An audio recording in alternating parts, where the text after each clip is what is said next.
Hi, all. Good morning, afternoon, and evening from wherever you are joining us today. Welcome to Microsoft Reactor live stream event. My name is Rashmata, and I'm the event planner for Microsoft Reactor. This session will run over the next 60 minutes, including Q&A. Please drop all your questions in the chat section. David and Vivek will try to answer all your questions in between or after the session. I would now like to welcome David and Vivek, our speaker for today's session. David is the EMEA Chief Technology Officer for Azure at Palo Alto Network. David has over a decade of experience in cybersecurity and over 7 years of experience as a trainer. Our next speaker, Vivek, is a tech enthusiast and an open source contributor with around 15 years of experience in the software industry. He works at Microsoft as a senior cloud advocate. Before we begin our session, let me quickly run through our code of conduct. Please take a moment to read our code of conduct. We are all here to learn together, so please be respectful of other people's views, understanding of differences, being kind and considerate in the way you engage.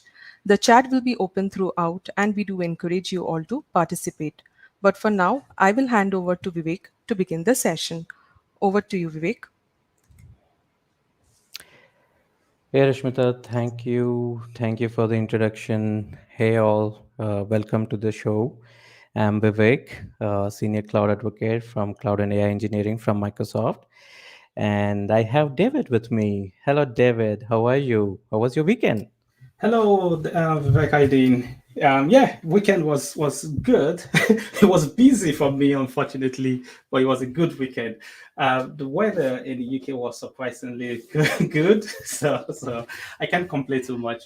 Apart from that, it was a very busy one. How about yours? Did you have a good weekend? Oh, yeah. So basically, what I was doing in the weekend was going to the Book of News. Wow. And I was, honestly, I was on a leave when build happened, so I was catching up on various things, and I was going through this book of news, and yeah, this bunch of content. I've been making lots of notes and trying to understand the next big things coming in Microsoft and to the world, and how people will build software and how they're going to take it to the world, right? Hmm. Hmm. Yeah, that's very interesting. So I also did a similar thing like you last week. So I was actually at the Microsoft campus in Reading. So I spoke at the keynote panel as part of the people that analyzed Satya's amazing keynote. So Satya had the keynote, so we analyzed the implications of what Satya announced, for the developer community and all of that stuff. But from my perspective, I'm a security person. I'm always biased towards security. I always look at things from a security perspective. So I've been busy also looking through the book of news, picking out certain key things that I think are very relevant when we talk about, the security world and that collaboration that very much needed. It's top of mind for organizations today between development and security, making sure that we start by building applications securely and not just trying to retrofit security at the end. So some very interesting, announcements in the book of news. Yeah, and basically, I had to go through Satya's announcement, twice or thrice to, basically to understand, and wow, there's so many things coming in, and I don't want to miss, even one word out there. So I just want to make sure I know everything which is coming up, right? So that was the whole point. And by the way, David, I mean, which can you just let me know, like, top five announcements? I mean, like, top five announcements which you liked. I Yeah. mean, there are a bunch of announcements which came in, of course. Yeah, exactly. So tons of announcements. But I told you, like, I'm biased towards the security side. So whenever I'm always looking at news, my mind, either consciously or unconsciously, is picking out what's the security implication. Does it have any security implication to it? So I'll probably say, like, one of the top ones for me was regarding to the popular Azure App Service, right? So you have the service that we can use to host web applications, API applications, mobile backend in Azure. And the service, of course, has multiple pricing tiers. You have the premium, you have the standard, and you have the basic. So one of the things that came out is that Microsoft has now announced private virtual network integrations for the basic tier of Azure App Service, which I think is awesome. Whenever security capabilities are made available to more people, I'm always excited about that, right? So, for example, like I'm a member and one of the leaders in the Azure Nigeria community. The Azure Nigeria.community website runs on Azure App Service, but it runs on the basic tier because we're just a small community, right? We're just a growing community. So now we can have that private implementation where we don't always have to have all aspects of applications, exposed publicly. So that's very interesting to me. What about you? Like, what one anything that stood out to you in terms of Yeah, more? I'm a background with ops, and DevOps is basically my background. And a couple of things which I noted was the draft 2.0, which Hmm, is for the Kubernetes, how developers can build it. I'll show a demo of that to you. I'll show a demo wow, of that to you. nice. And yeah, and obviously we all knew code spaces for web development and for cloud native development. But yeah, that was amazing. The Hmm, DevBox, Microsoft yeah, DevBox, yeah. and it's in private preview, so I've also applied for it. So I also need to get access to it now. So once I get access to it, I'll also try a couple of things out there. Pretty interesting, to look at that from a developer perspective and from the ops perspective, where ops can manage the developer environments, their endpoints, and they can view it in one place and also make sure that it is compliance, Hmm, which is very difficult in a developer world, right? So that's something which is an amazing update as well. hmm, And yeah, so most importantly, the responsible AI dashboard as well, hmm, which I thought, okay, it's something which was very much needed. hmm, And surely I will also discuss a couple of things hmm, around how the responsible AI practice is, and what are those things which we need to be taking care, right? So that is something which hmm. we will look into as well, while we Yeah. just talk about all of these things as well. So a couple Hmm, of things. So there are many things like container apps, and the AI ops, hmm, again, which was brought into Azure monitoring and yeah. preview now. So yeah, there's a Yeah. bunch of things. Codex. Yeah. Yeah, exactly. Exactly. I know with the Copilot updates and some of the things they got announced. I'll say in addition to like the one I mentioned earlier. So from a data perspective, again, I'm always just looking at it from a security perspective. So you have Cosmos DB, right, which is a popular service that developers can use to store semi-structured data sets for their applications in Azure. Cosmos DB, of course, has 5 APIs. You have the core SQL API, the MongoDB, the Cassandra, the Graph, and the Table API for different scenarios, different data models. So I'm always excited whenever you have the ability to implement least privilege access, because that's so important in the cloud, right? So the cloud platform like Azure, it's a massive platform. I think it has probably over 190 services at the moment. So any opportunity that you get to where you can ensure that applications only have access to the data that they should have access to and nothing more than that. And that reduces the threat, the attack surface, right? So I really love that there's the announcement where role-based access control is now supported for the MongoDB API of Cosmos DB. I think that's awesome. In addition to like all the other amazing capabilities that were announced around Cosmos DB, that stood out to me in terms of role-based access control for MongoDB. Awesome. Yeah, and tomorrow we are talking about that as well. In the unpacking session, we are going to talk about specifically on Cosmos DB, and couple of more updates as well. The pause, and how to pause the migrations and everything, and restart the migrations and everything. So it's going to be an interesting discussion as well. So to just start with, I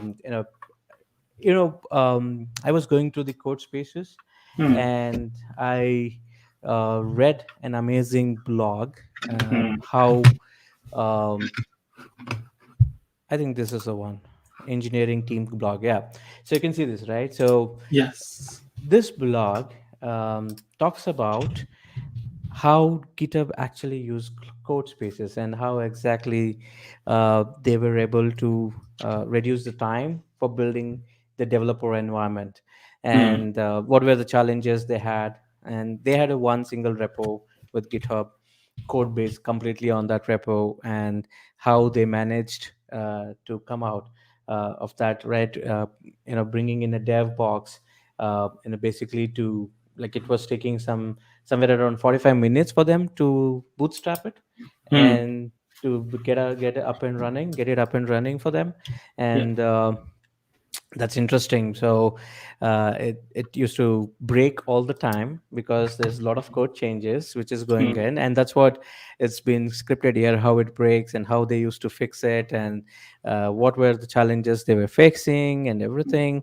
And thinking, they started looking at developer environment as as part of an infrastructure, instead mm, of making sure that there is a local environment for a developer to set up something locally. They started mm, looking at how they can use this as part of the infrastructure world, where it's treated as a something like which you can replace it easily, right? If mm, something happens when you're developing in your developing environment, that if there is a mismatch of versions, and if something is not right, you will have to spend a lot of time fixing it, because it is your local machine, mm, which is a developer box, right? So which is mm, difficult for you to fix it. You would spend a lot of time fixing all those issues. mm, That's what they removed from their developers, and made mm, it as a infrastructure, brought it as a mm, commodity, and made sure that it can be replaceable. mm, And that's amazingly put here. And how they adopted code spaces. Initially they had a lot of challenges in adopting code spaces, mm, because they need to make a lot of changes to it, and they need to see how exactly this all fits in, and also make sure that the dev containers are need to be set up properly, and all of those things. And previously it was written in very differently, and they had written it for Mac OS, by the way. mm. So they had to make Nice. sure it has to be it is containerized, and it's easy to run as part of a container, right? So that's one thing Mm. which they had. And they were able to bring it down to 5 minutes, Wow. from 45 minutes. That's And awesome. yeah, and one of the key thing, okay, one of the key thing to note here is their code checkout cloning, which means Mm, cloning is done through something called as shallow cloning.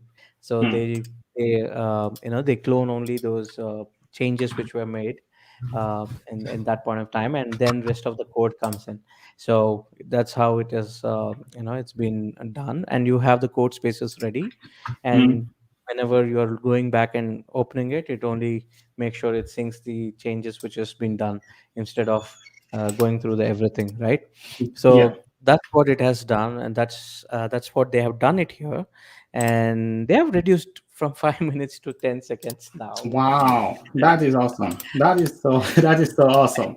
Yeah. Imagine that productivity gain. Wow. That's they are looking at, and they have already pre-built pool of code spaces. Mm, So your dev box is ready, and you just as a developer, you can go and connect to it and start using it, and you can destroy it if you are not really interested in keeping it. mm, So it's already there. So that's how they are building it now. So it is mm, reduced to 10 seconds from 45 minutes. They used to have 45 minutes plus. They used to mm, have, and so much of challenges in fixing code and other things. And the same thing, now is available for people who are building PC, apps, gaming apps, and mm, mobile apps and other things, as DevBox, right? mm. Microsoft DevBox. And now uh, this was only available for people who are developing web apps or cloud native apps and stuff. So that new launch from Microsoft, it's a game changer for me. That's what I think. I think, and that's so important. Like all the things that you've been discussing, right? It's sort of like where that marriage now comes into play between security, and productivity, right? So one of the things that I like mentioning is that when you're implementing shift left security, when you're implementing DevSecOps, right, the whole process should be as frictionless to developers as possible, right? It's not just about like the security effectiveness, about stopping threats, about the protection.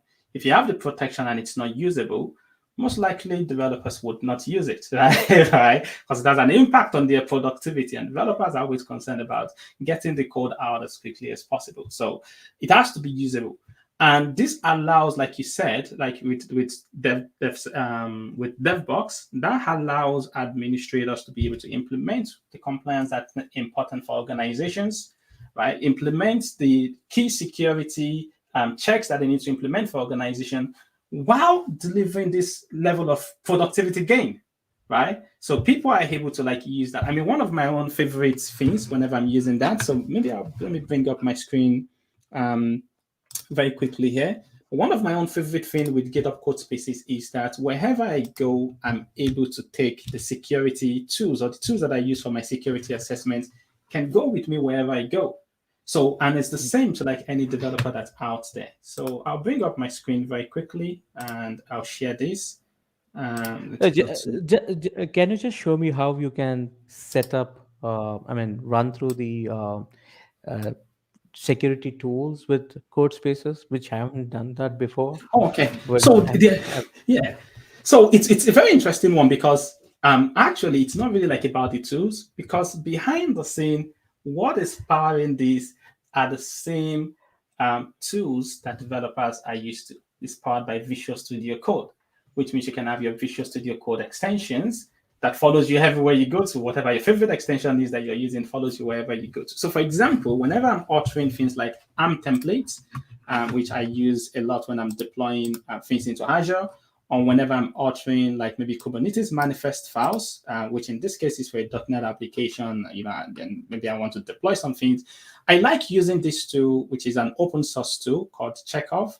And what I've done here is I've actually installed Chekhov in my GitHub Spaces environment, and that follows me wherever I go to. So I have like my favorite tools here, including the ones I use for security checks. But then what I can then do is that this allows me to be able to say, as I'm authoring or building this template, and as I'm writing this template out, it can start providing security guidance to me so that wherever I go, I can ensure that I'm creating things securely. So for example, it's already warning me here and it's saying, hey, you're going to be creating a SQL server. You've not enabled auditing. Do you want me to go fix that for you as you're authoring that right here? Or do you want me to just show you what you need to go fix, right? So, and again, it's like the point that you said, you've reduced the time to get to service, but at the same time, I'm able to take all of these tools alongside with me. So I think it's like win-win, you know, for security. It's a win for security. It's a win for compliance. It's a win for the development team. So that's awesome. yeah, I think I like the the formation of sentence you said. Wherever I'm going, I'm taking the security there, right? So that's the responsibility we are bringing in from the code spaces to the DevBox. Everything is secure, and compliance team is able to see what is happening in each of these systems. So that's definitely the case. And by the way, for audience, it's basically David is using code spaces in VS Code, not in the browser. By the way, Yeah. and if you're used to seeing code spaces in browsers, um, just make sure that it's a VS Code extension as well, right? Yeah. And just want to make sure everybody knows about it. Um, yeah. So basically. I did talk about the the responsible AI when we were discussing about the things which were launched, and there was a Azure machine learning platform which we have. On that we have now a responsible AI dashboard as well. So if your your models is basically we can basically there is going to be a scorecard for your models where we can see the responsible AI things. So I'll just show you. Let me bring up my screen. So why responsible AI and what is responsible AI, and why this dashboard is such an important thing, right? We all are building AI, we all are building models, we are all going to use those models in different applications, and probably it is going to make a lot of decisions in various places, right? And couple of decisions should not affect others, right? So there is a very simple example is about fairness, and whether the model is providing the it's basically in an example here which is stated is it's a loan approval. If there is a loan approval application in the bank, and it is making sure that the prediction is about fairness, it's not like approving for wrong people, or approving for basically not really making sure that it is not giving it to the right set of people or not. So it is just looking at all the things. It is making sure either with leaving out the gender and color and all those things, and making sure the decision is made based on the merit, right? So that is what it is looking at. And there are a couple of other things like reliability and safety, or building autonomous cars, autonomous vehicles, right? So these vehicles should make sure that there is a safety, and there is some kind of reliability is there, and it has been tested properly, and the deployment process is properly managed, and all of these things. And there is privacy and security, that data should not be leaked, and all of those things need to be taken care. Making sure this is inclusivity as well, regardless of anything, it makes the decision right, regardless of what society you are from, and what gender you are from, right? It doesn't make different decisions. And obviously about transparency as well, should be it should make sure that it should provide information back to the user, from a transparency perspective. All of these things, accountability, and obviously if you're building AI system, you should take the accountability. So if there is a car crash which is happening for your autonomous built vehicle, then you should take the accountability, right? So basically all of these things now is comes as a scorecard. And whenever you're building a model, you can see that as part of the dashboard. You can go through the insights and make Hmm. sure that your model is built on top of the responsible AI. So that Hmm. is what is being introduced, Hmm. and that's in preview, by the way. So I'm Nice. going to just share that Hmm. link here, Nice. so that people can take a look at it. Yeah. That's a very good one. That's visibility, right? So instead of you having to do a lot of this work, a lot of this task by yourself, it's something that's now been surfaced out to us, where we can have visibility into how we're doing when it comes to these key principles when we're working with models. Yes, and we did talk about, David, when we met, security when we are deploying container apps. Hmm. So how that does work? So how does that work? Hmm. Yeah. So with container apps, right? So it's the ability to be able to do more serverless containers. So where you want to be able to get to that code to cloud very quickly, right? In very secure environments. You don't want to be managing orchestrators, which there's nothing wrong in managing orchestrators. There are use cases for that. But then you want to use more cloud native models in terms of deploying your applications to runtime without having to do a lot of the overhead management. And one of the things that I like about the announcement that came out at Build about container apps is that Microsoft has even taken the time to extend confidential computing to that. Now, for those that don't know what confidential computing is, so you have like all these different layers of encryption. You have encryption of data at rest, right? So you have which by the way in the Azure data centers, data is always encrypted at rest in the data centers. But then you can implement different types of encryption to boost that further. Like maybe you want to use your own customer managed keys. But then you also have encryption in transit when your data is moving, right? But then there's still like a little bit of the gap when the data is in use, when it's been processed, when it's been moved from the backend storage and it's currently being used in memory by the application. Maybe somebody takes a memory dump at that point in time, and then they can get access to the data in plain text. And confidential computing essentially extends protection to that. And this is very critical in an environment like Azure Container Apps, where you're talking about a multi-tenant environment, which you're sharing with other customers, right? So you want to ensure that only your code or the codes that should have access to that data has access to that data. And these are the types of challenges that we face in the modern world of cloud computing, multi-tenant. You have to implement tenant isolation in the strictest form as much as possible, right? Depending on whatever industry that you're dealing with, financial industry, health industry, and all the other industry. So this is amazing, right? This is amazing. So developers can now leverage, confidential computing in Azure Container Apps. So that's awesome. True. I think that's Yeah. interesting because you have three things, right? When data is to rest, and data is in transit, and data is in use, right? So there are three different layers, and security needs to be applied in three different layers as well, right? So, and that was introduced with container apps as well. So that's an interesting one, and I'm curious to know. Okay, so this is because you're from security background, Yep. um, and I have a couple of questions for you. Mm, One is, if I have to set up my GitHub repo and make mm, sure it is secure, what are the mhm. things I need to take care? So I have a code base, and Yeah. it's on GitHub repo.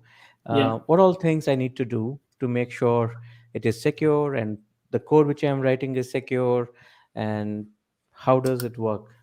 Yeah. Just to mention, like what you mentioned now, that's top of mind of many organizations. So there's this types of like threat where you have like we're seeing an increase in supply chain attacks. So, and what that means is that the same way that organizations are looking, how can we accelerate security so that development team can get the value out to customers as quickly as possible? So organizations are thinking that way. But at the same time, the attackers are like, oh, I see where you're all moving to. Right? You're all concentrated in this developer world, in this development flow, using DevOps processes and practices. Okay, what we're going to try to do is we're going to try to compromise things from that end, right? So you have an increase in this where they're looking to where attackers are now shifting left. Also, they're looking to see what are the different artifacts that developers are using to make up the application, and how can we compromise that? In some cases, that's the developer code. So part of like what you talked about with GitHub code spaces comes into play there. Secure the dev environment that the developers are using, making sure that secure developer environment follows them wherever they go. But then you take that further to the code that you're writing, right?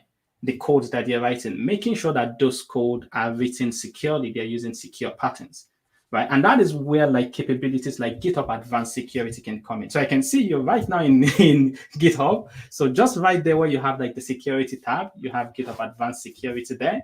And under that, you have three main capabilities that you can implement, right? So now I must mention that this you can implement this if you're using like stuff like the enterprise of GitHub. If you have GitHub Organization Enterprise, you can implement the full tree, but you can also implement many of the capabilities if you're using like the personal or the Teams account.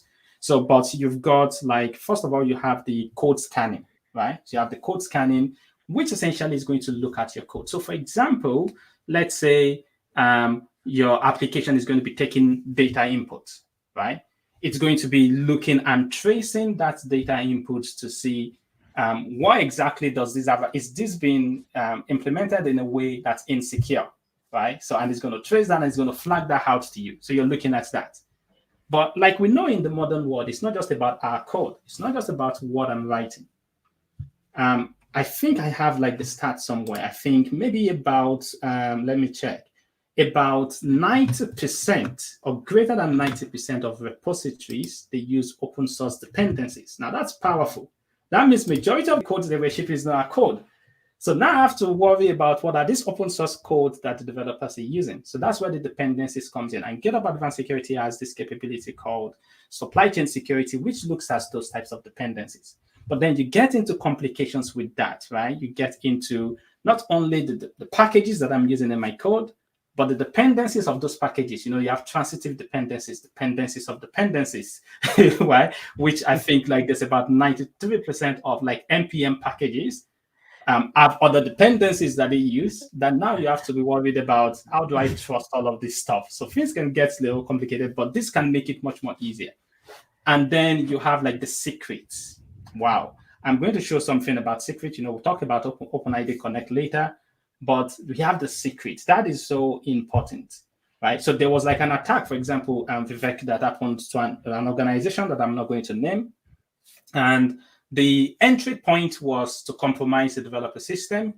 But then what they did was they compromised an image after compromising the developer system. And the whole thing was they compromised an image, and the image was used to extract secrets from the dev environment. So run through the pipeline, extract as much tokens and secrets that developers are using in this environment, send them out to the attacker, get me access, I can log in with full access to all this environment, right? So one of the things you want to ensure is you want to ensure that, number one, you're not putting secrets in code. And number two, you're also trying to decouple the secret from your developer platforms. So maybe you're using services like Key Vault to be able to store those secrets. And again, you have to use like a combination of things. So GitHub Advanced Security again comes in there. Three main capabilities: code scanning to scan your code, supply chain security to scan the dependencies, and then secret scanning to make sure that you're not checking that code in. And also, just to add one more point, is around the way that it works. I mentioned this earlier. DevSecOps, shifting security to the left, should not be about, because what happened in the past is that security teams tried to take their security tools and force them on developers. If you go have a chat with developers and you say, what do you enjoy doing on your day-to-day? Very few people will say, I enjoy doing security. It's like, no, that's not what I'm here for. I'm here to write code. I'm not here to be looking at security alerts and security log. That's not, you're going to frustrate my life if that's what I have to do. I've never done that. So it can be painful, it can be very painful to like a developer. So what we want to make sure is we want to make sure that this is as frictionless to them as possible. And what we mean by that is it works with their existing flow. DevSecOps and shift left should be to a developer like they're just coding. Right? It just be like, I'm just writing any code. Yeah, it's flagging up and bringing up to me and saying, hey, you're about to do something that's going to be risky there, but it should just feel as if I'm coding. It should not feel as if I'm a security operations person. I'm dropping this and I'm looking at logs and I'm looking at alert and I'm doing all that stuff. So, and that's where this type of things comes in alongside, Microsoft working with a lot of partners, like the organization that I work with, Palo Alto and some of the others. So, to have these types of tools, they can that work with the developer flow and enables developer and brings security into the developer world and puts the developer experience to the primary. So that's like my thoughts about that. that was a long thought about. So to summarize for people, I have a code base and I go into the security tab, and there are a bunch of things which you can set it up here, and setting up with the code scan with enabling dependencies. There might be multiple dependencies, and making sure that you take care of those dependencies, which just enable those policies on top of your code, and set up security policies here, and couple of other things which could be secrets here, right? Code secret analysis and keys for accessing your code space and actions. Again, it's all about dependability as well, so you can just create one. So cool. I think, basically, if you have the code and you come here and make sure you all set it up, it is secure, and you don't push any. Even if you push a password in your into your code base, security scanning and other security policies need to capture that information and let you know that, hey, your code is compromised, and make sure that it is, you need to fix it. So and that's as a matter something of fact, it even takes that further. So what it will actually do is that one of the recent updates to that is that it's actually going to stop you from pushing credential. So it's a capability which is called, let me bring that up. So it's a capability it's like an update that's been added, which is like a push protection. So whenever you do like a push, then that's going to trigger and it's going to say you're about to push a credential here. And so essentially this replaces the need to do that in a decentralized manner. In the past, the way that will be done is you do that using Git hooks, right? You try to get developers to, add all these Git hook scripts to all their environments so that they can do the scan whenever they commit the code. But of course, not everyone will do that. But this allows that to be done in a much more central place where you trust that whenever code is pushed, before it's going to be admitted, it's going to check and make sure that secrets are not committed, right? Which brings risks to the organization. True. And obviously there were a bunch of announcements which came in, and there was one announcement for OpenID connector as well. So what are your thoughts around it? I'm pushing all questions to you because you're from security background, and there is something which I am not, which I would love to understand from you. No, that's awesome because it ties in with what we're talking about with regards to secrets. So one of the announcements that came out at Build, so it was previously in public preview, but it's now generally available, which means you can now use this in production, which I will definitely, as a security person, I would recommend you at least have a look at it and see how you can start to use that. So one of the things that you want to do as part of like good security practices is you want to reduce secret use in developer environment because of some of the things I talk about, right? So there's a lot of focus from attackers in developer environment to try to exploit the secrets. But if you're going to reduce the use, then you have to have a better way of accessing, right, this environment, right? So how do I access if I'm running my pipelines or my workflows in GitHub Actions? If I'm running my workflows, how do I get them to be able to maybe securely deploy into an Azure App Service or deploy into AKS in Azure or deploy into Azure Container Apps? How do I get that to happen without putting in a secret or into Cosmos DB? So one of the ways that Microsoft has announced, and I'll share my screen here, is the ability to use OpenID Connect to do that. And there's a 4-step process to configuring this. So let me bring up my screen, and then I'll just quickly show what those 4-step process looks like. So for example, here I am, I've got my, let me bring up my screen. Yeah, there you go. So here I am, I've got like a repo on GitHub called AZ Web Apps, just a simple .NET Core application. So, and this repo, I need to be able to deploy maybe into Azure App Service, but I don't want to be exposing like any secret. Maybe whenever I need to access certain services, I want to be able to use OpenID Connect for that.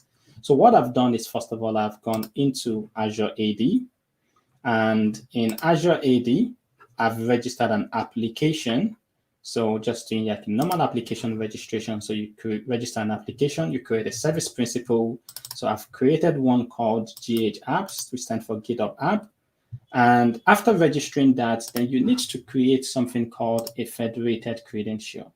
So the federated credential is what's behind this, right? So by the way, if I go ahead and show you what the experience look like, I go to create a federated credential, and I specify the scenario that I want to use it for. In this case, I want to use it for GitHub Actions to give it permission to deploy to Azure resources. So I can select that.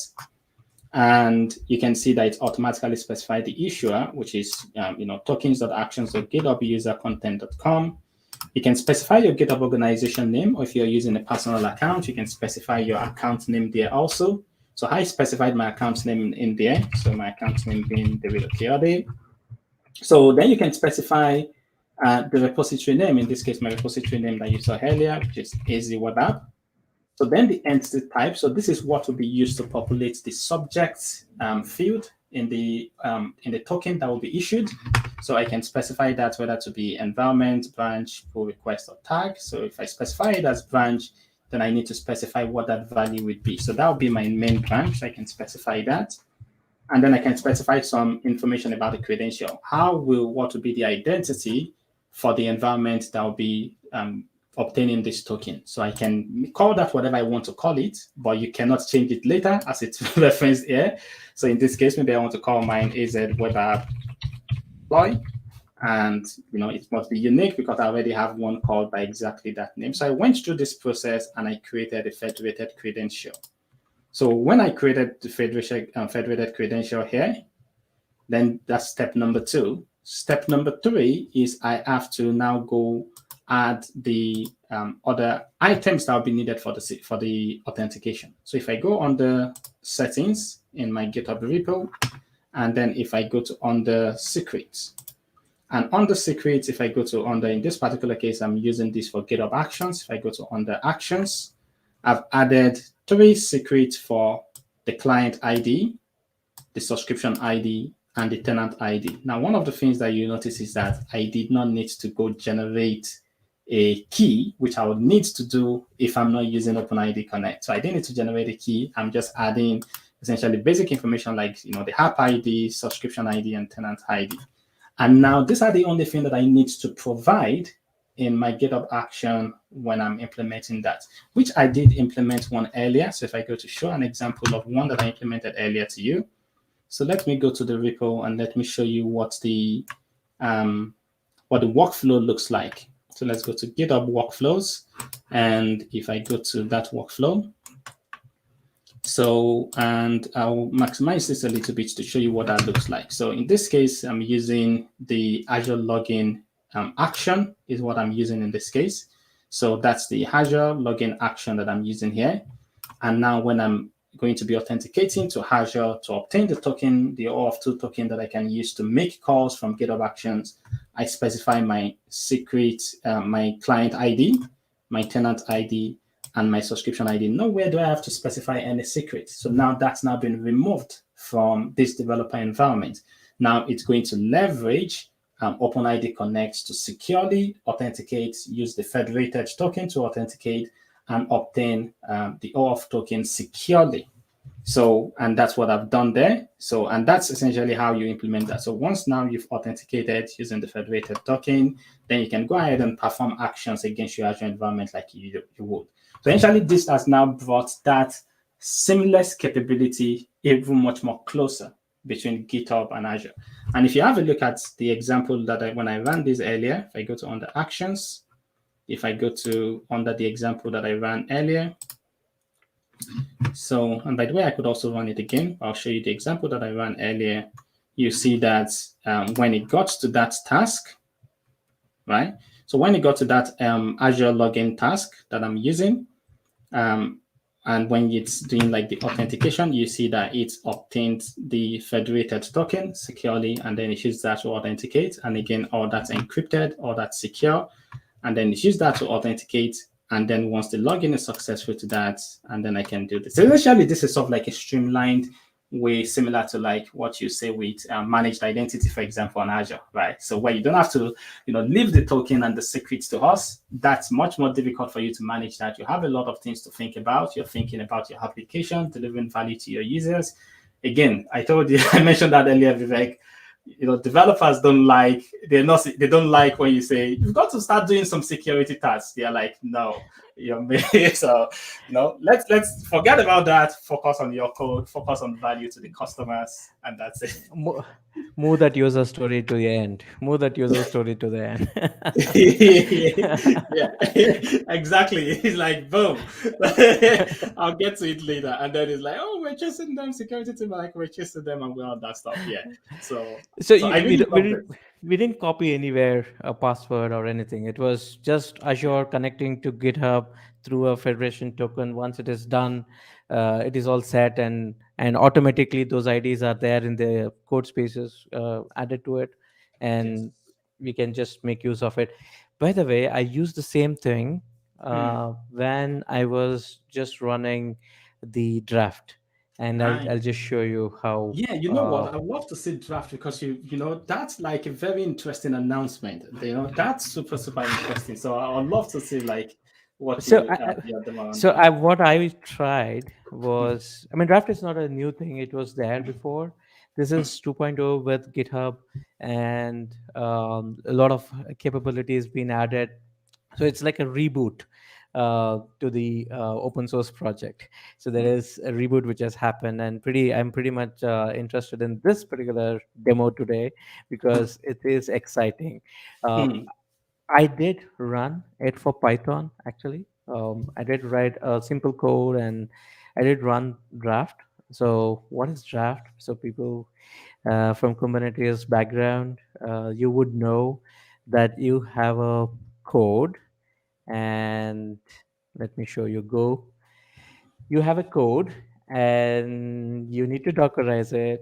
You need to make sure that it is. You need to create a YAML file for Kubernetes, and you need to create Helm chart or something else as well, Mm. and then create, build a GitHub workflow, GitHub Actions, which is a workflow to build and deploy to Azure Kubernetes service, right? So there is bunch of tasks which is there, and I'm going to do it in just running a command.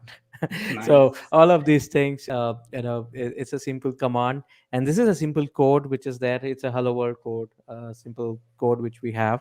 uh, just for the code, if you want to see the code, where Mm. is the code? It's in my repo.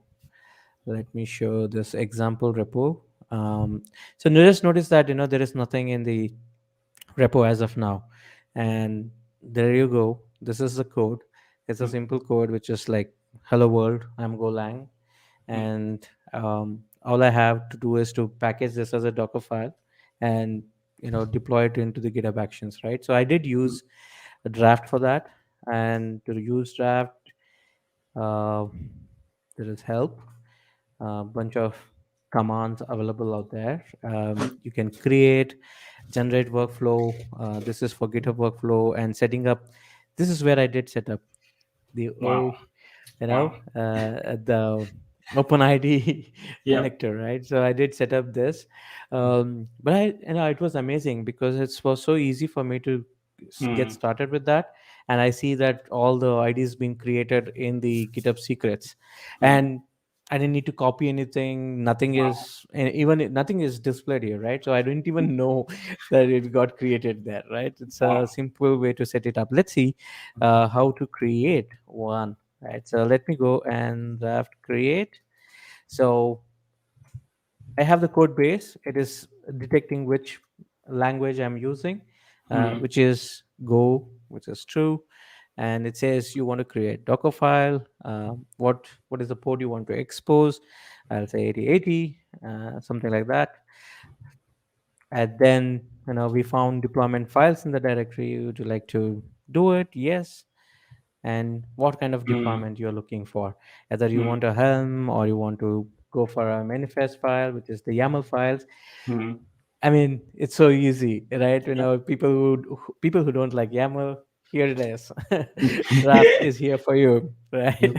So Yep. yeah, again, it is asking for me the port. I enter the port, hello world, and you do. It's Mm. done.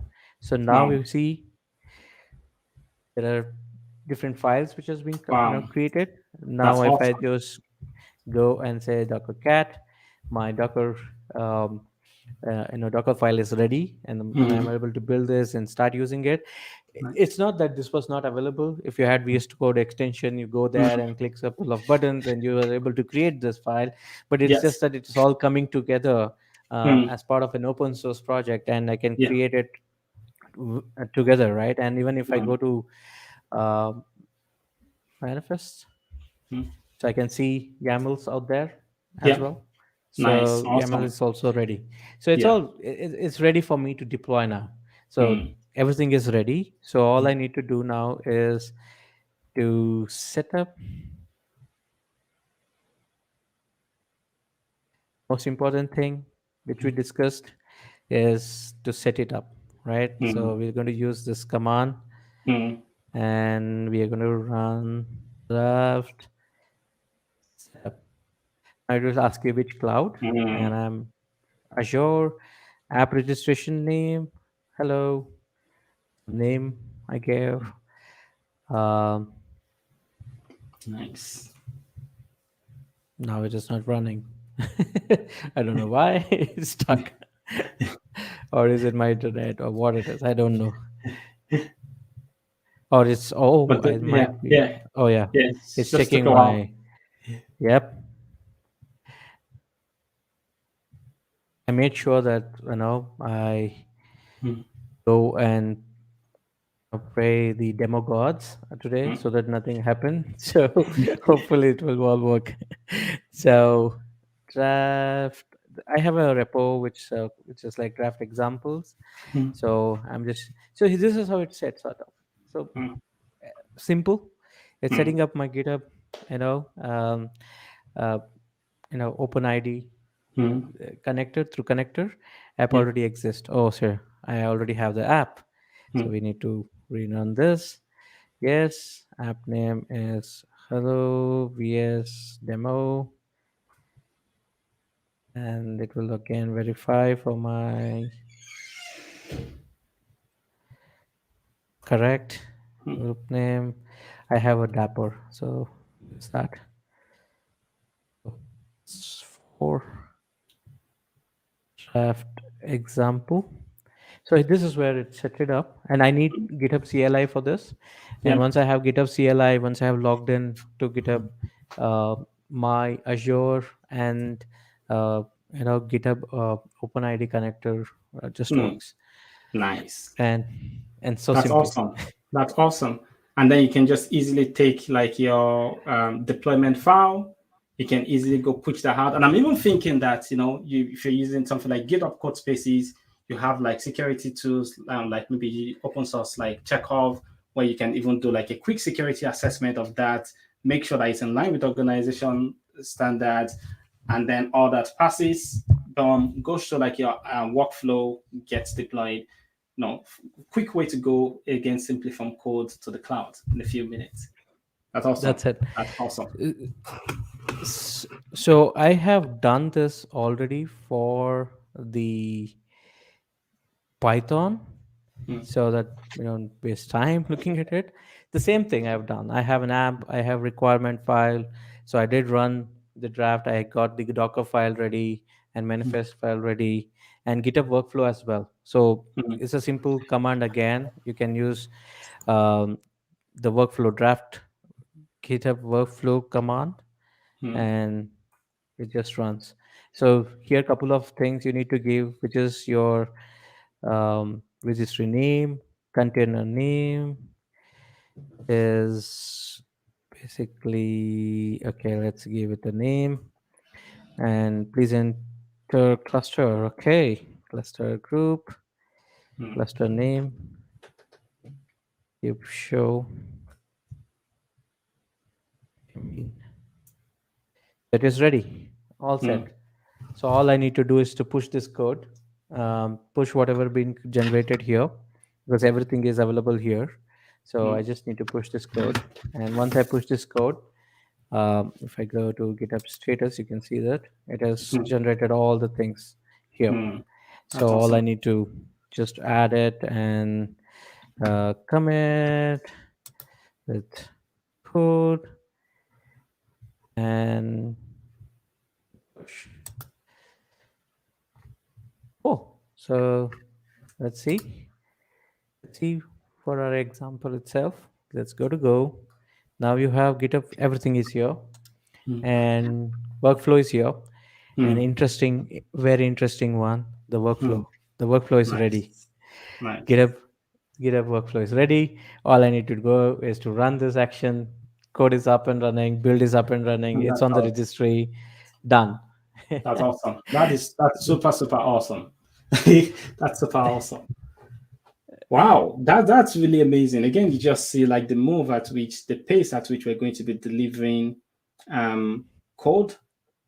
It's going to be quicker with innovations like this, and more innovations like this will allow to be able to even cut out some of those type of work. Talking about that, I think we have only a few minutes. We have like the GitHub Copilot, right?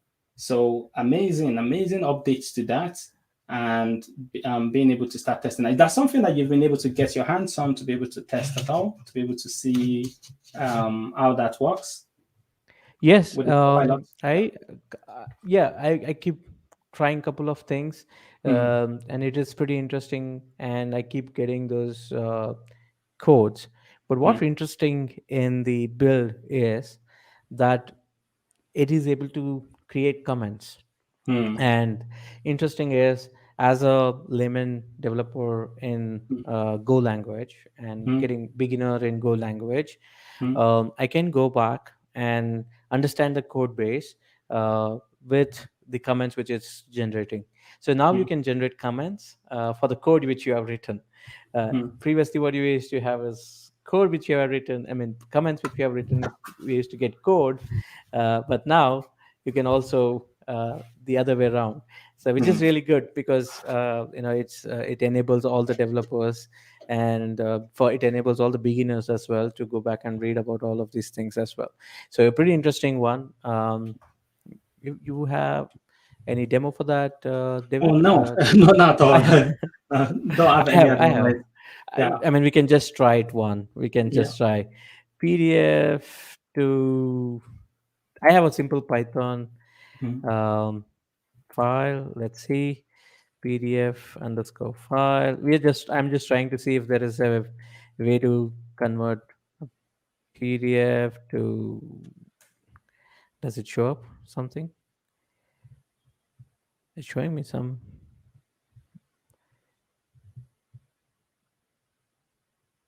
Show up some code. Let's see. We'll try again.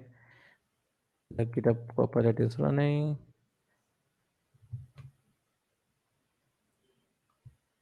It's just showing me the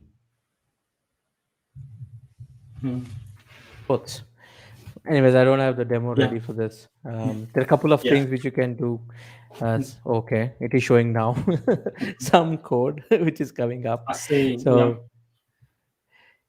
So I can actually start doing this way. So Mm. basically, it's showing up code which is already there, and you can start typing the code, and it will start showing up different things. So that's what it means.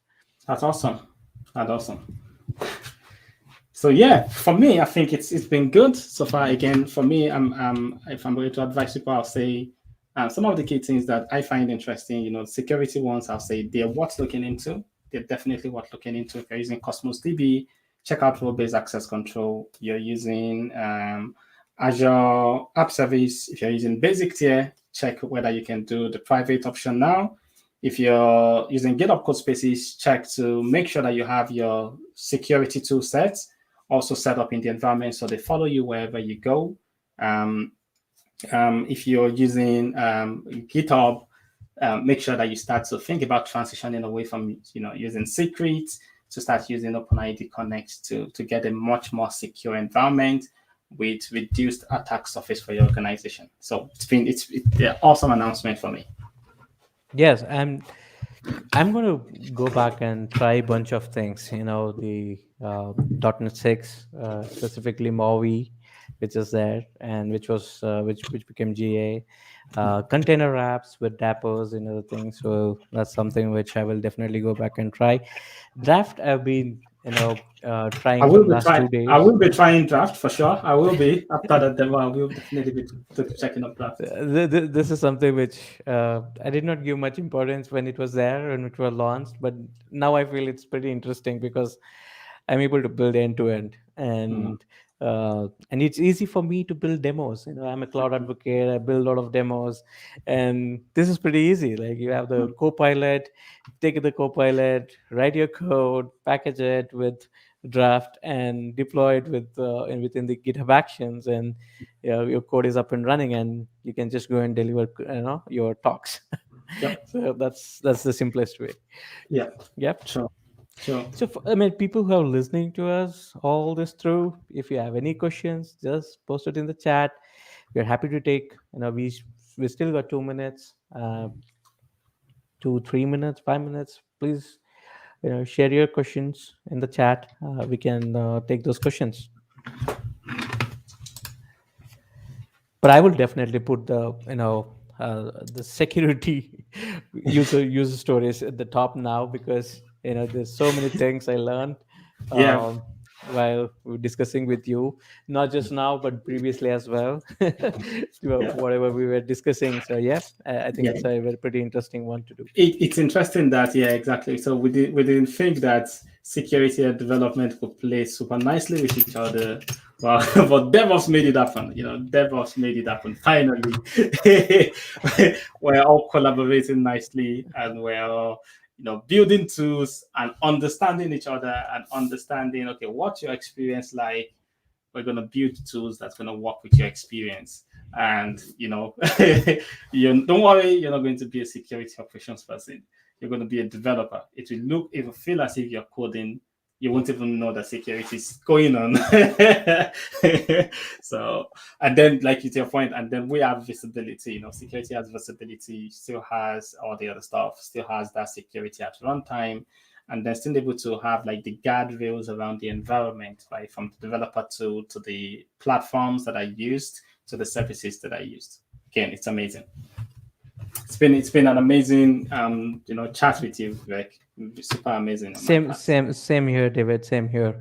We can wait for one more minute. If there are any questions, we can definitely take those questions. Otherwise, uh, people who are online, if you still want to go back and want to see all the things, I'm making notes of a lot of things. There is bunch of announcements. We just talked about few announcements, few things, but yeah, there is bunch of things. So if you're looking for one, so let me share it again.